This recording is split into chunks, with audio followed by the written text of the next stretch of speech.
And I'm back for part 2 of chapter 10 on photosynthesis. We previously finished talking about non-cyclic electron flow, also called the Z diagram sometimes, although you'd think it would be called an N, don't ask me. Now we're going to talk about cyclic electron flow, and this is an alternate path for when conditions are not pristine or ideal. Okay, the excited electrons take a different path. Instead of using the primary acceptor, we only use photosystem 1 here, and the electrons that are generated, they pass by in this cyclical pattern, just producing a little bit of ATP each time and eliminating the production of NADPH.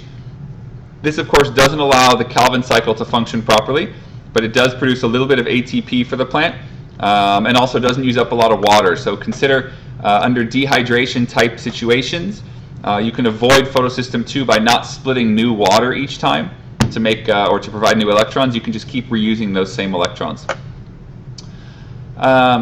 Okay, quick comparison. Chemiosmosis of chloroplasts and mitochondria. You've heard me talk about it quite a bit so far. They both generate ATP by chemiosmosis using an electron transport chain, but different sources of energy to do this, right? So comparing structurally higher or acidic areas versus lower hydrogen ion concentration. Here it's very acidic. In mitochondria we call it the intermembrane space. In chloroplasts it's called the thylakoid space. Electron transport chain pumps protons into the space, diffusion through ATP synthase to make ATP, this in the stroma or the matrix. Okay, very, very similar processes because, again, they were bacteria originally. Now they both, again, incorporate redox reactions and the hydrogen gradient, as I said, and a proton motive force and blah, blah, blah. And here in more detail, water being split, exciting the electrons, passing it from structure to structure, proton gradient into the stroma, or thylakoid space, I should say. This is a chloroplast. Excite the electrons again through photosystem 1, pass them off to NADP plus to create NADPH, and send the NADPH and the ATP that's in the stroma, I think I misspoke a second ago, that's in the stroma over to the Calvin cycle.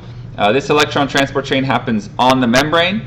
The high concentration of hydrogen ions is built up in the thylakoid space, and you have a low concentration here. And again, that gradient will allow this ATP synthase to work to produce ATP in the stroma.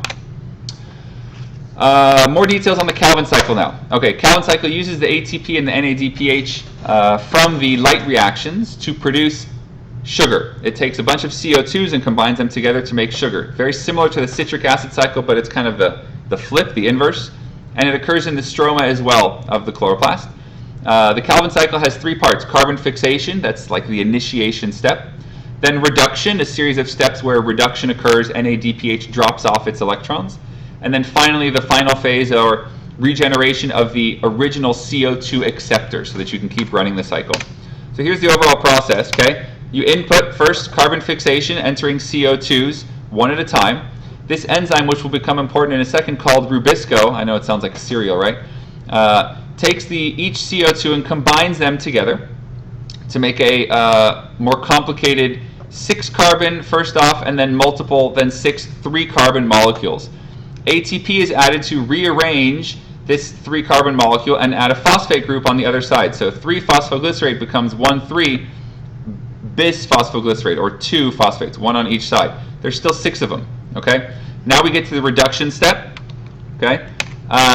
Here reduction occurs. We add from NADPH, and we're now going to go from this 6 3-carbon molecules to see we now have 5 left. 1 3-carbon sugar has been output. We then have ATP adding again for energy to rearrange the carbon atoms, and finally we get the regeneration of the CO2 acceptor, which is RUBP. Okay, it's the Calvin cycle. Now there's alternate mechanisms to this non-cyclic electron flow and Calvin cycle, specifically with the Calvin cycle. Okay, sometimes it's really hot, and the Calvin cycle requires CO2 to work. We got to add CO2s into the cycle, but CO2 comes into the plant through the stomata. And if we open up our stomata and let CO2 into the plant, well, water is going to leave as well, and the plant is going to get dehydrated, especially in very hot, dry, or windy environments. So this is problematic. The stomata, in turn, stay closed. CO2 can't come in and water can't leave, but also oxygen is going to start building up in the cell because oxygen can't leave. Because of that, there's something called photorespiration, which is a bad thing. Photorespiration is not ideal. It's considered an evolutionary relic. The enzyme Rubisco that I mentioned a second ago which normally binds CO2 to begin carbon fixation, also has the ability to bind oxygen at an almost equal affinity. And as a result, you can't use oxygen for the Calvin cycle, and the photosynthetic rate is reduced. You can't produce as much ATP. Thus, it's energetically less efficient. It's believed that this is the case because the early atmosphere, when Rubisco evolved, didn't include very much oxygen, and as a result, it didn't matter if it bound oxygen or CO2. It couldn't distinguish between them, didn't need to. So, to prevent photorespiration and decreasing energy production and sugar production for the plant, there's a different type of plant called a C4 plant. Where normal plants are C3 plants, we have C4 plants, and they minimize the use of the functioning of photorespiration by temporarily incorporating the CO2 into 4 carbon compounds in a separate cell from where the Calvin cycle will occur.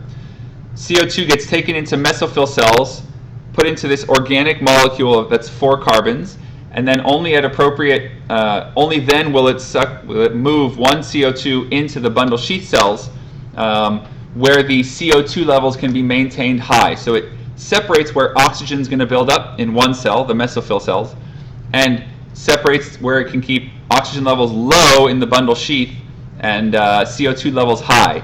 And that CO2 can now be used in the Calvin cycle with Rubisco. So it separates the Calvin cycle from where the stomata from the outside environment and O2 buildup. Okay, this is showing it to you. CO2 enters the mesophyll cells, gets incorporated into this 4 carbon intermediate, and only then will it drop off at appropriate opportunity when needed as CO2, which enters the Calvin cycle to make the sugar. And then you still have a 3 carbon molecule which can grab another CO2. Okay, the negative, of course, is to do this it requires an ATP, so it's not as efficient, but it's great in environments that can be dehydrating. There's also another type of adaptation called a camplant. An example of this would be a cactus, where instead of having 2 different cells where these 2 different things occur, we have the stomata only opening at certain times of the day or night. Okay, so camplants only open their stomata at night when it's cooler and they're not going to dehydrate as much, and they take in CO2 and they incorporate it as organic acids, these organic molecules, at night. So they take in a bunch of CO2. Then during the day, in the morning, the stomata close. I have a bunch of organic acids with CO2 built up in my cell, and now in the morning I start to do the Calvin cycle. Okay.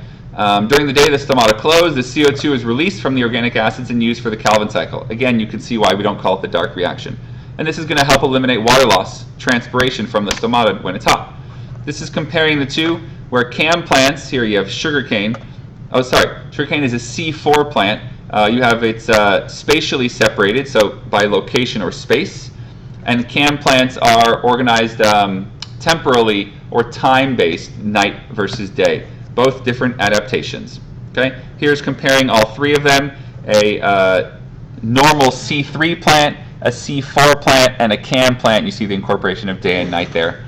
And then again, plants, of course, and all these organisms have both mitochondria and chloroplasts, so they do both, and they share these components together. Here you see, although this is not incorporating the mitochondria, you see water entering. Again, this is a review from the earlier picture, producing ATP and NADPH used by the Calvin cycle to take a bunch of CO2s and make sugars, and then the remnant products are taken back for regeneration from light.